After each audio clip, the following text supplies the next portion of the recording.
आइए दोस्तों, आज मैं अध्याय 5 व्यष्टि अर्थशास्त्र कक्षा 12वीं बाजार संतुलन।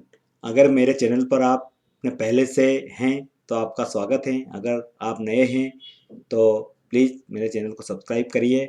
और आज हम बाजार संतुलन माइक्रो इकोनॉमिक्स कक्षा 12वीं का बाजार संतुलन अध्याय पढ़ेंगे।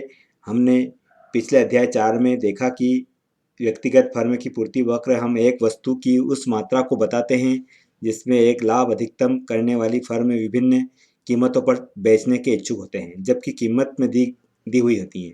तथा बाजार पूर्ति वक्र में विभिन्न कीमतों पर किसी वस्तु की उस मात्रा को बताता है जिसे अभी सभी फर्म सम्मिलित रूप से पूर्ति की इच्छुक होगी, जबकि प्रत्येक फर्म के लिए कीमत दी गई हुई है। इस अध्याय में हम उपभोक्ता तथा फर्मों दोनों के व्यवहार को सम्मिलित करके मांग पूर्ति विश्लेषण तथा बाजार संतुलन तथा किस कीमत पर संतुलन होगा का अध्ययन करेंगे। तो आइए दोस्तों, हम देखते हैं इस अध्याय में नेक्स्ट पेज। बाजार संतुलन की परिभाषा। वैसे तो बाजार का संतुलन की परिभाषा में आप सब जानते हैं कि ऐसी स्थिति जब जिस मूल्य पर एक वस्तु की जितनी मात्रा ग्राहक खरीदना चाहता है उसी मूल्य पर वह मात्रा पूर्ति के लिए बाजार मनी उपलब्ध होती है। ऐसे होने पर इसे बाजार संतुलन कहते हैं। इस स्थिति में पूर्ति एवं मांग समान होती है। इस चित्र में देख सकते हैं, दिए गए आरेख में आप आपूर्ति और मांग संतुलन को समान रूप और मात्रा के साथ देख सकते हैं। जैसे यहाँ पर P दिया है और Q संतुलित मूल्य और Q दिया है संतुलित मात्रा। ये एक्स एक्सेस और वाई एक्सेस पर आप देखेंगे तो ये साम्य कीमत या संतुलन को, बाजार संतुलन को बताता है। अब हम देखते हैं कि मांग क्या होती है। सामान्यतः मांग का अर्थ किसी चीज को पाने की चाह माना जाता है, लेकिन अर्थशास्त्र में यह भिन्न है। इसमें मांग में पाने की चाह के साथ साथ इसका मूल्य एवं इसका माप भी होता है। जैसे आपको 5 रुपये प्रति पेंसिल के हिसाब से 10 पेंसिल चाहिए, यह मांग मानी जाएगी। परिभाषा प्रोफेसर मेयर्स के अनुसार क्रेता की मांग उन सभी मात्राओं की तालिका होती है जिन्हें वह उस सामग्री के विभिन्न संभावित मूल्यों पर खरीदने के लिए तैयार की जाती है। जैसे यहाँ पर दिया है वस्तु की मांग एक्स एक्सेस पर और वाई एक्सेस पर वस्तु की कीमत, तो हम इससे मांग क्या होती है ये समझ सकते हैं। अब हम देखते हैं कि पूर्ति क्या होती है। तो जब किसी वस्तु की बाजार में मांग की जाती है तो जिस व्यक्ति के पास यह वस्तु होती है वह निश्चित लाभ कमाने के लिए उस वस्तु को बाजार में बेचता है। ऐसा करने पर उसे उसके बदले लागत और लाभ मिलता है। इसलिए इसी तरह खरीदारों को निश्चित मूल्य पर सामान बेचकर उसकी ज़रूरतों को पूरा करना ही पूर्ति कहलाती है।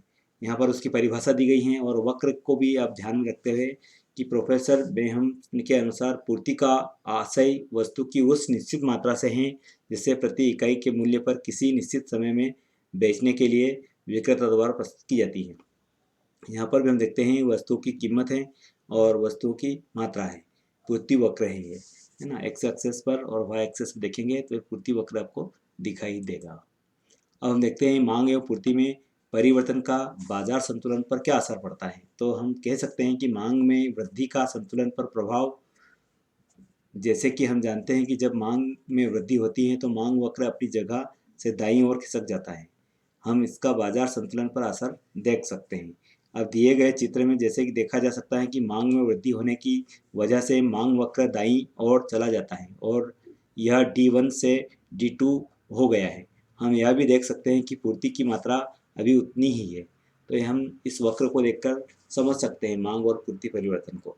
अब संतुलन का प्रभाव, जैसे कि हम जानते हैं कि संतुलन पर मांग एवं पूर्ति की मात्रा समान होती है, लेकिन जब मांग बढ़ती है तो मांग की मात्रा ज़्यादा हो गई, लेकिन पूर्ति के लिए उतनी ही मात्रा है जैसा होने पर बढ़ जाती है। उतनी ही वस्तु की पूर्ति करने पर वस्तु का मूल्य बढ़ा दिया गया है। इसलिए मांग को बढ़ाने पर वस्तु का मूल्य P1 से P2 पर आ जाता है एवं वस्तु की मांग एवं पूर्ति की मात्रा Q1 से Q2 पर आ जाती है। तो हम देख सकते हैं Q1 और Q2 और P1 और P2 से। तो मांग और पूर्ति में परिवर्तन बाजार संतुलन का ये असर होता है। अब हम देखते हैं इस वाले मांग में कमी का संतुलन पर प्रभाव। जैसे कि हम जानते हैं कि मांग में कभी अन्य घटकों की वजह से होती है, जिससे मांग वक्र बाईं ओर आ जाता है। इसका बाजार संतुलन का निम्न असर पड़ता है। हम चित्र में देख सकते हैं कि आप यह एक वस्तु की मांग की कमी आने की वजह से मांग वक्र D1 से D पर आ गया है, D2 पर आ गया है। इसी प्रकार संतुलन प्रभाव इसमें जब मांग में कमी आई तो उस वस्तु की उपभोक्ताओं द्वारा मांग कम हुई। ऐसा होने पर उसकी कीमतों में गिरावट आई।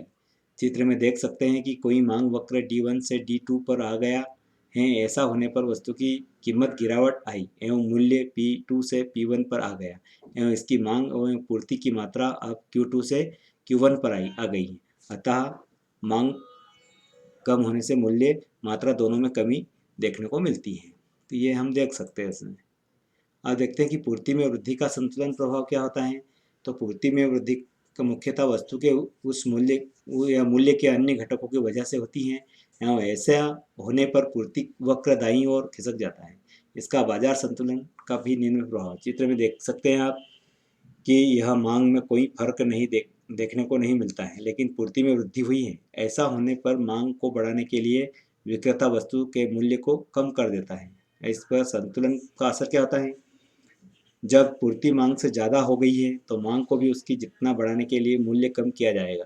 ऐसा करने पर ज़्यादा लोग उस वस्तु को खरीदेंगे। अतः आप देख सकते हैं कि पूर्ति वक्र S1 से S2 पर जाने की वजह से मूल्य P2 से घटकर P1 पर आ गया है।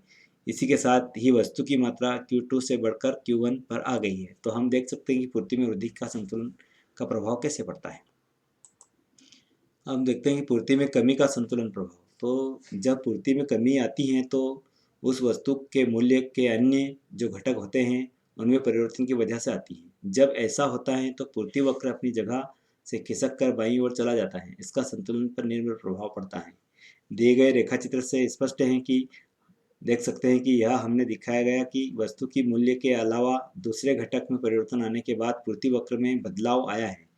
पूर्ति घट गई है जिसका कारण यह बाईं ओर खिसक गया है। संतुलन प्रभाव जब मांग समान रही एवं पूर्ति में कमी देखी गई तो इसकी वजह से वस्तु के मूल्य में बढ़ोतरी कर दी गई। ऊपर आप देख सकते हैं कि जब पूर्ति वक्र S1 से S2 पर आने की वजह से पूर्ति में कम आई। ऐसा करने पर होने पर वस्तु का मूल्य P1 से P2 तक बढ़ गया है। इसके साथ साथ वस्तु की मात्रा Q1 से Q2 पर तक कम हो गई है। अतः पूर्ति कमी संतुलन इसका प्रभाव का कारण है। तो ये पूर्ति कमी का संतुलन प्रभाव हो गया। धन्यवाद दोस्तों। अध्याय 5 हमने देखा। अब अध्याय 6 के लिए हम शीघ्र ही आपके समक्ष उपस्थित होंगे। आप मेरे चैनल पे पहले से हैं और सब्सक्राइब है तो उसका मैं आभारी हूँ, और आप नए हैं तो प्लीज़ चैनल को सब्सक्राइब करें और लाइक करें और अपने दोस्तों को शेयर करें। जय हिंद।